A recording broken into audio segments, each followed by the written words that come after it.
In this video, we're going to be coding the extremely popular Minecraft game, Death Swap. This game involves two players who constantly teleport back and forth between each other's locations. Each player tries to set traps for the other to fall into when the swap occurs. But before we start the tutorial, I'd like to announce my new Discord server. Look at all the amazing features. Most importantly, there's a chat for discussing Minecraft coding. So if you have questions about these plugins, you can ask questions or just chat with me or others on the server. The link will be in the description. Also, make sure to subscribe if this tutorial helps you. There are more on the way. So I already have our Java project all set up already. Like we always do, we're going to have our plugin.yml and our Main.java. But for this plugin, we're going to have a commands package with two commands in it. One is called EndCommand.java and the other is SwapCommand.java. And we're going to be going into what those do later on. So we're going to start with our Main.java, and you can see that it's pretty simple, pretty standard for a main file. We have our class main that extends Java plugin, and then we have @override, onEnable, and then just our two commands, and that is it. So that is everything you need for the main file. You can copy this down. So we're done with our Main.java. Now we go into our plugin, and this is quite simple as well. You can copy all of this down if you want. We have the name of our plugin, Death Swap, and for most of this, I like to make sure that the capitalization is consistent throughout. I'm not really sure if that matters, but it's better safe than sorry. So we have our capital D, capital S here, and we're going to use capital D, capital S here as well. Version 1.0, my name, and then this, obviously, as I say in every video, is the most important part of the plugin.yml. You want to make sure that the correct file path to your main.java. So you can see my main.java is in me.jack.deathswap.main. So I do me.jack.deathswap.main. And then since we do have commands for this one, we want to put them in here. So we have our first command, which is dswap. You can name this whatever you want as well, but you have to remain consistent throughout this plugin process. So I'm using dswap as mine, and so this dswap will be used to actually start the game. And then we have our second command, which is endswap, and that will be used to end the game. Whenever somebody kills somebody or the game is over or you're just done with the game, you can edit that way. This command is not necessary, but it definitely does help. If you didn't have it, you'd have to restart the server every time you wanted to restart. And it's pretty simple, so we're just going to add it for this. So now we're going to talk about our end command. A lot of people have been asking about this. How do you stop a command once you've started? This is the way you do that if you're using a bucket runnable like we are going to be in this plugin. So we set it up like any other command. We have our class that implements command executor, private main plugin, and then we have our command constructor. This.plugin equals plugin coming from main plugin, and then we have plugin.getCommand. This is where you set the name of the command that you use in Minecraft. So we're going to be using endswap. So whenever I do /endswap in Minecraft, it will end the game. And then this is how we end it. So this is what actually happens when the command is run. We get the player like we've done before. This is optional, but I always like to send out a message saying that the game is stopping, so you know that it's working. And then what we do is we do p.getServer.getScheduler.cancel tasks. And this will cancel all of the runnable events that we have going on through our other command that we're going to write in a couple minutes. And that is everything you need to end this plugin once it's started. So you can copy this if you want. It's pretty easy and very useful. Alright, and now we are on to the meat and potatoes, the actual way that we're going to get this game to work.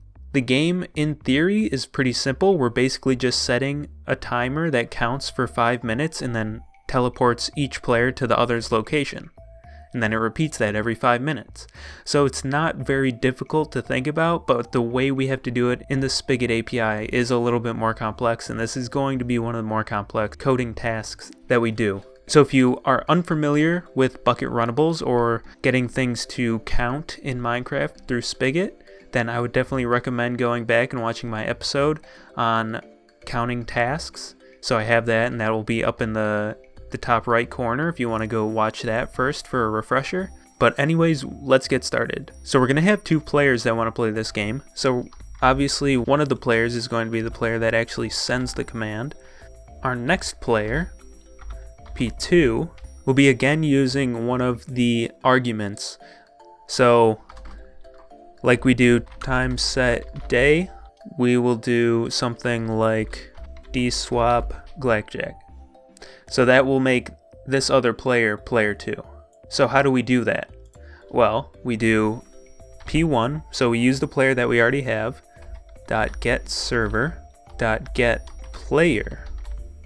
And then this will allow us to put in a string which contains the name of the player we want. And that string is just args 0. And that will give us the first value in our args string array, which will be this value. And it will check to see that this player is in the game and then set that player to player 2.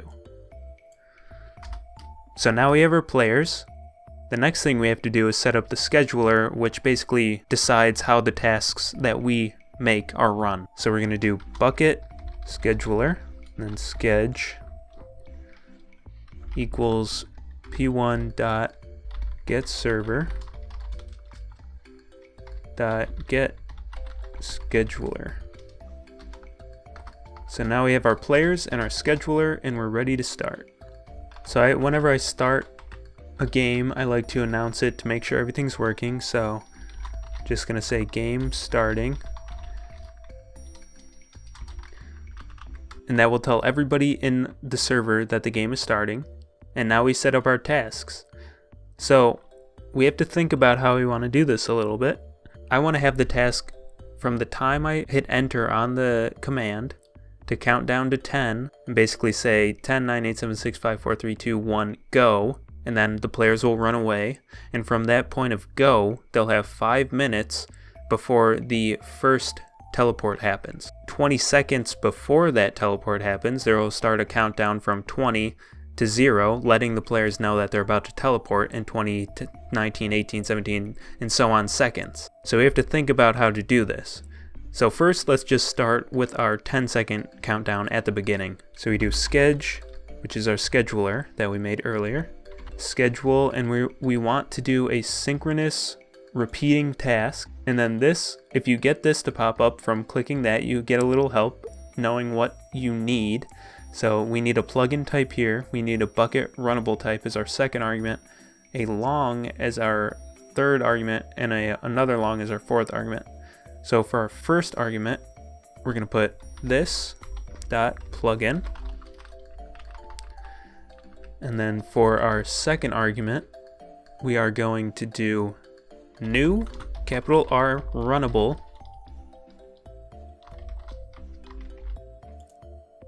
And for our third argument, this is the delay before this task starts.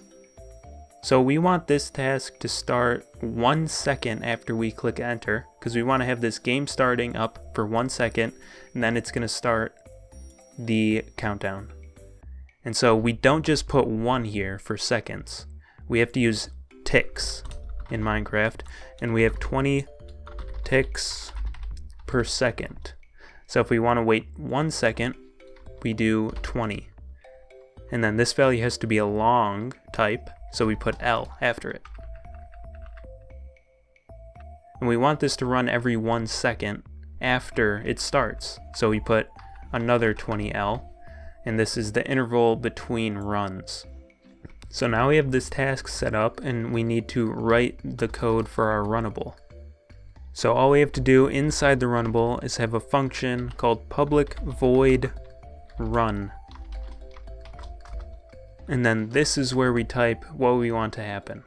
So we want to count down from 10 to 1. So outside of this function, we're going to make a variable called int num equals 10.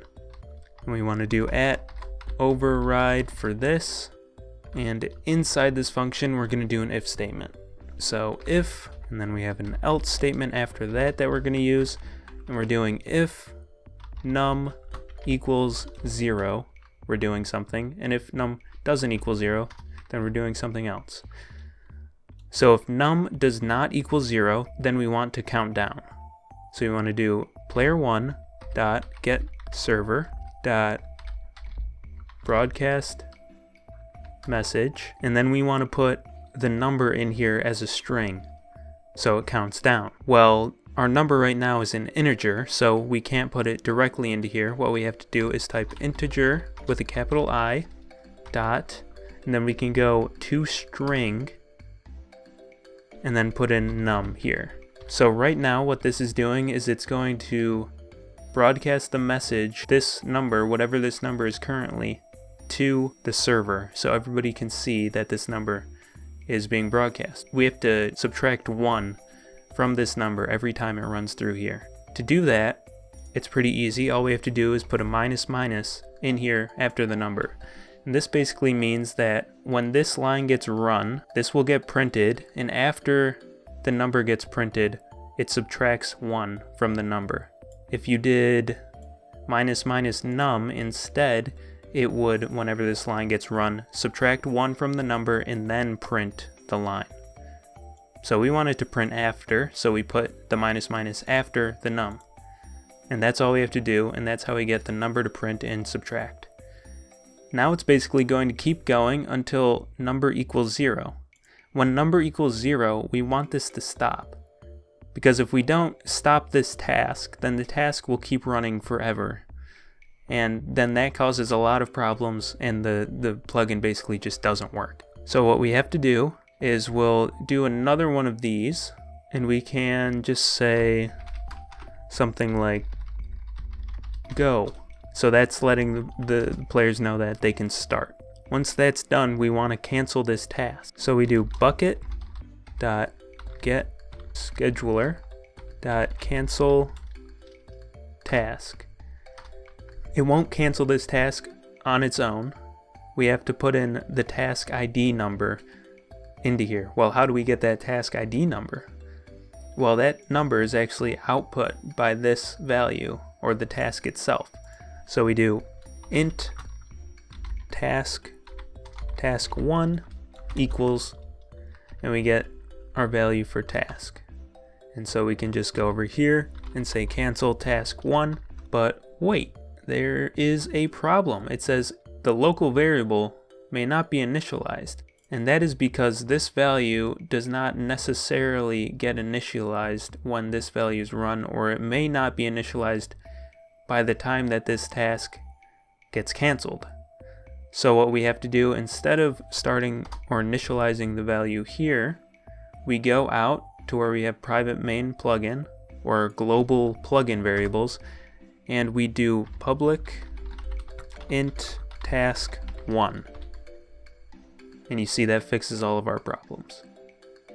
So now we have the task1 being initialized outside of the plugin, and then getting assigned here, and then canceled inside. Alright, so now we are done. So now we actually have to program the game, which isn't too bad. We just have 2 more of these little loops that we have to do, but the difference is that one of the loops is inside the other.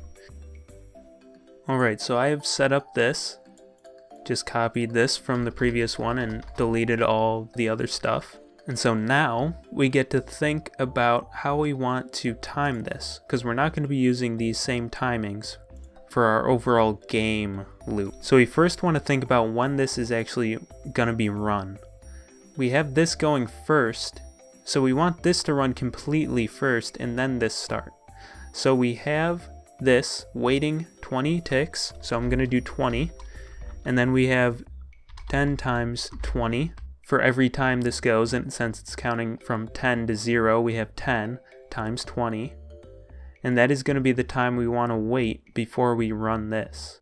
So this is the time we need to delay for this initial countdown, but we also need to wait the entire 5-minute period before we start this, because when this starts, it says it's going to start with that 20-second countdown. So we have to wait 220 ticks before starting this to account for our 10-second countdown at the beginning.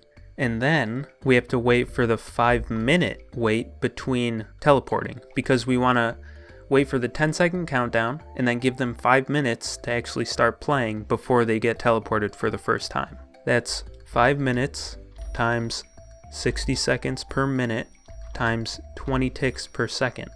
And this total value is 6,220 ticks that we have to wait before. But we're not done yet, because we have to account for our 20-second countdown that we have. Because we actually want this to start running 20 seconds before we do our first teleport. And, you know, if you don't want to, you don't really have to take in the consideration for this first teleport. It would just mean that the first teleport or session is a little bit longer. It's 20 seconds longer than every other one, which is fine. I don't think anybody's really gonna matter, but just for people that want to, then we can do this. So we're gonna subtract 10 times 20 from this, and that gives us a value of 6,020. So this becomes the delay that we want when we start the game, and then the interval between this task now should only be 5 minutes.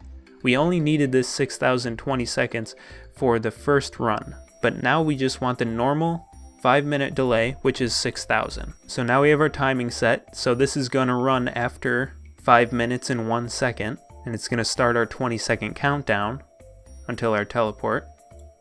So now we have our outer main looping repeating task going. So now we have to schedule the task that does our 20-second countdown and actually teleports. So this one is actually a lot like this first one. So I'm just going to copy this over and paste it in here. And we have all of this looks to be set up correctly. Just need to make sure that all of the indentation is correct, and it is. And so now we have our inside task, and we just kind of want to fix this up a little bit. So we want to start with our number at 20 because we're doing a 20-second countdown instead of a 10-second countdown now. And this is all already set up correctly. We want to do the same thing where we do p1.getServer.broadcastMessage, and it sends out the message of the number and then subtracts 1. So that's done. But we want the countdown to start immediately once this gets run. And we're going to run it every 1 second or 20 ticks. So now we can work on this inside what we want to do when our countdown hits 0. But before we do that, we want to change this task 1 to task 2 and do the same thing that we did before with this and just initialize this as task 2. So now from there we can do everything that we need to do. So it's basically going to count down, and then once we get to 0, we're going to do location L1 equals p1.getLocation. So this gets the location of the first player, and then we want to do p1.teleport to location. We're going to do p2.getLocation. So now we've teleported player 1 to player 2's location, and now we have to teleport player 2 to player 1's location, and we have player 1's location saved as L1. And if you're wondering why we have to save this location, well, imagine we teleport player 1 to player 2, and then try to teleport player 2 to player 1's location. Well, player 1 is now at the location of player 2, so player 2 won't change their location, they'll just stay where they are, because they're both right next to each other now. So we have to save player 1's initial location before we teleport them to player 2. So now we've teleported the players, and the next thing we have to do is cancel this task so it doesn't keep running, just like we did above. So we can do the same thing and just copy that from above, do that, and change task 1 to task 2. And now we are completely done. This should work. I'm gonna go hop into Minecraft and show you guys how it works. Alright, so we are here in Minecraft, and I just set up a little sheep named Tim, named him Tim, and I had to modify the code a little bit just so I could test this on my own real quick. But you can see we do /dswap and then the name of the other player, Tim, and you can see how it works. Game is starting, 10, 9, 8, it's doing its countdown, and we will see that the game says go. And now we're starting, and we are waiting for the 5 minutes to elapse. And so about 40 seconds have elapsed, and you can see we're starting to count down from 20. It says swapping in, and then there's the countdown. So you have to get ready, make sure your traps are all set for the player, and in about 5 seconds we will see that we swap locations. So I teleported to where Tim was, and Tim teleported to where I was. And of course chaos would be ensuing right now if we were actually playing, but this is a simple demonstration to show you. And you can see that it's working. So it's a pretty basic concept for a plugin, just some tricky coding that's involved. But we are able to get it done. And yeah, enjoy playing. And if you want to end, just if you code it in, you can see just do end swap, and that will end the game. And now the game is done, and you're ready to start a new game after that, I guess. So yeah, hope you enjoyed. Leave a comment on any other plugins you want me to do a tutorial on, and subscribe for more of those.